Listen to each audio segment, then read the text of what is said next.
ሰሜን ኮሪያ ግዙፍ የተባለ የጦር መርከብ ለመስራት መሰናዳቷ ተነግሯል።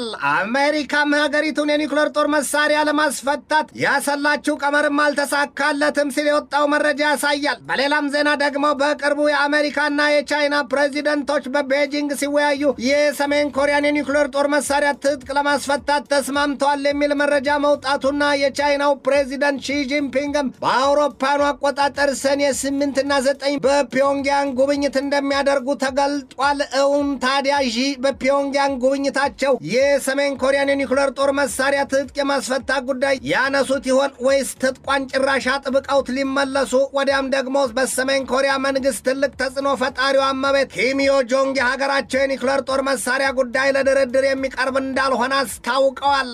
ርዕሰ ጉዳዩን በዓለም አቀፉ ትንታኔ ዘገባችንም መርጠን ተመልክተነዋል። ከትንታኔ ዘገባው ጋር ትዕግስቱ ቀለነኝ ዳና ሳት ሲነካኩት አይወድ የሚሉት ብሂል በኢትዮጵያውያኑ አበው አለያም ሆድ ለባሰው ማጭዳት ታውሰው ይሏል። የሰሜን ኮሪያ የኒውክሌር ጦር መሳሪያ ትጥቅ ጉዳይ ረፍትና ሰላም ነስቶኛል ባዩ አሜሪካ የዚያች ሀገር ጉዳይ ዳ ከሜዳን ሆኖባታል ይሏታል። ደርሶ የዓለም ገዥዋን የነኝ ከሚለው ስሌቷ መውጣት ያልሆነላት አሜሪካ ሁለት እግር ያለው ሁለት ዛፍ በአንድ ጊዜ መውጣት እንደማይችል አልተገነዘበችም ይሏታል። አሜሪካ በኢራን የገባችበትን ጦርነት ስትጀምረው ገና ቀድሞውንም የኢራንን የኒውክሌር ጦር መሳሪያ ትጥቅ ለማስፈታትና በዚያ ያለውን የመንግስት ለውጥ ለማድረግ ከዚያም ባለፈ ሩሲያና ቻይናንም በነካካው እጅ ወደ ላይ ብላ የኒውክሌር ጦር መሳሪያቸውን ለማስፈታት የዘለቀ ዕቅድና ዓላማ እንዳላት ይነገራል። እና ለዚያ ዕቅዷ አፈጻጸም በሚልም በቅርቡ የአሜሪካው ፕሬዚደንት ዶናልድ ትራምፕ ወደ ቻይና የተጓዙበት አንዱና ዋናው ዕቅድና ምክንያታቸው እንደነበረ ፒዮንግያንግን የኒውክሌር ጦር መሳሪያም በቻይናው ፕሬዚደንት ሺጂንፒንግ እጅ ለማስፈታት እንደነበርን የተወራው። እውነትም የቻይናው ፕሬዚደንት ሺጂንፒንግ ለሁለት ቀናት ወደ ሰሜን ኮሪያ እንደሚሄዱ ተገልጧል። ታዲያ ለዚያ የትራምፕ ዕቅድ ማስፈጸም ይሆን ይህ የሰሜን ኮሪያ ጉዞ ወይስ ምን ይሆን? የቻይናው ፕሬዚደንት ሺጂንፒንግ ከአውሮፓውያኑ 2019 ወዲህ ለመጀመሪያ ጊዜ ነው ወደ ፒዮንግያንግ የሚጓዝ። ከሳሽ የተከሳሽን ልብ ቢያውቀው ኖሮ ከቤቱም አይወጣም ነበር ይሉትን የሆነው የዚያ የትራምፕ የሰሜን ኮሪያን የኒውክሌር ጦር መሳሪያ ትጥቅ የማስፈታት ዕቅድ በቻይናው ፕሬዚደንት ሺጂንፒንግ እጅ ሳካ ይሆን? የለም ይላሉ የሰሜን ኮሪያው መሪ ኪም ጆንጉን እህት ኪም ዮ ጆንግ። የለም የሰሜን ኮሪያ የኒውክሌር ጦር መሳሪያ ጉዳይ ቀድሞ ነገር ለድርድር የሚቀርብ ቀርቶ የሚታሰብም አይደለም ይላሉ። ትናንትና እሁድ ማብራሪያ የሰጡት ኪም ዮ ጆንግ ሀገራቸው የኒውክሌር ጦር መሳሪያ ታጣቂ ሀገር እንጂ ትጥቅ የምትፈታ አይደለችም ሲሉ አስረግጠዋል።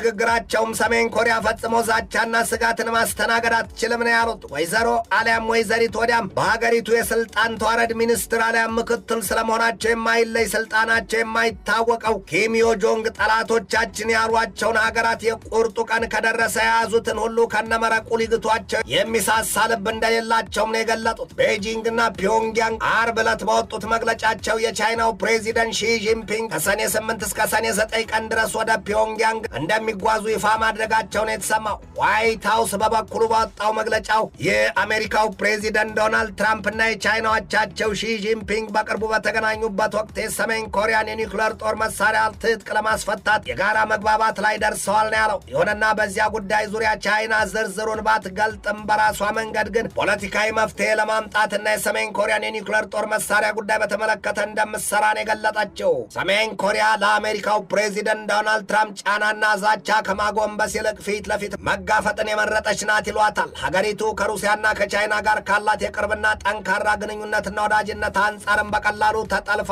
ትወርቃለች የምትባል ሀገር አልሆነችም። የአሜሪካው ፕሬዚደንት ዶናልድ ትራምፕ በመጀመሪያው የ4 ዓመታት የስልጣን ዘመናቸው ሳሉ ከሰሜን ኮሪያው መሪ ኪም ጆንጉን ጋር 3 ጊዜ መገናኘታቸው ይታወቃል። ይሁንና ትራምፕ የሰሜን ኮሪያውን መሪ በኒውክሌር ጦር መሳሪያቸው ዙሪያ ሊያግባቧቸውም ሆነ እንዲፈቱ አላሳመኗቸውም ነው የሚባለው። ትራምፕ በያዙት ዕቅድና አቋማቸው ሰሜን ኮሪያን የኒውክሌር ጦር መሳሪያ ትጥቋን የሚያስፈቷት ከሆነ በቀጥታ ለቻይናና ለሩሲያም ንግበኔን ነውና እንዲህ ገፍተው ኪምን ትጥቅህን ፍታ አይሏቸውም ሲሉ የሚያሳዩትን ብዙዎች ናቸው። ይህ ሰሜን ኮሪያ ብዙሃን መገናኛዎችም ባለፈው ሐሙስ ይለይላችሁ ሲሉ ኪምን በአዲሱ የዩራኒየም ማብለያ ስፍራ የተነሱትን ፎቶ መልቀቃቸው አይዘነጋም። የቻይና የውጭ ጉዳይ ሚኒስትር ቃል አቀባይ ማውኒንግ በሰጡት ማብራሪያም ሁለቱ ሀገራት ቻይናና ሰሜን ኮሪያ ዋናው ትኩረታቸው በሁለትዮሽ ግንኙነታቸውና በጋራ ጥቅሞቻቸው ዙሪያ እንደሚሆን ነው በአጽንኦት የገለጡት። አፈቀላጤዋ በማብራሪያቸው በእስያ ቀጠና ሰላም ጸጥታና ብልጽግና ላይ ትብብራቸውን እንደሚያጠናክሩን የገለጡት ቻይናና ሰሜን ኮሪያ ታሪካዊ ወዳጅ አጋር አባር ሀገራት ናቸው።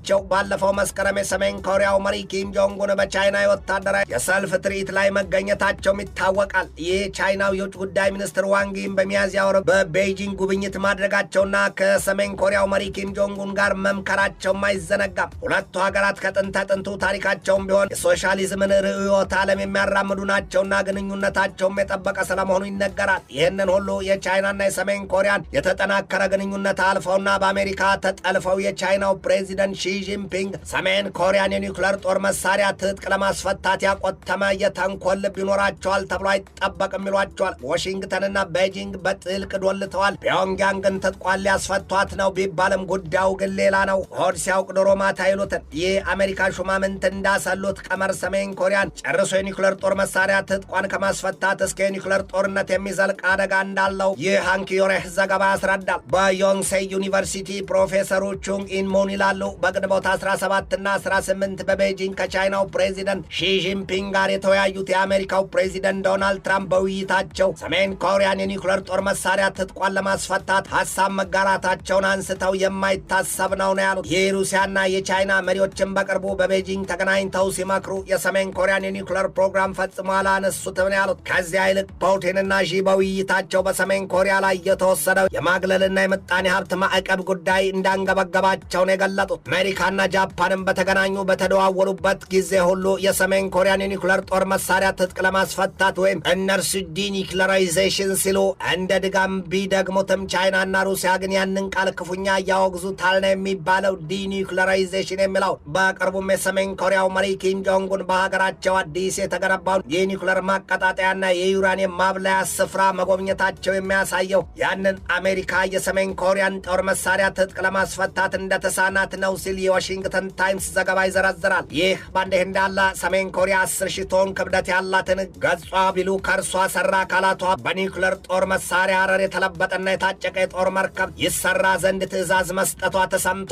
የበላቸው ያገሳታል፣ በላይ በላዩ ያጎርሳታል ይሏል። አሜሪካ በኢራን ከገባችበትና መውጫው መፍቻ ውሉ ከጠፋው ጦርነት ባለፈ ለኪዩባ መልካም ነገር አታስብላትም።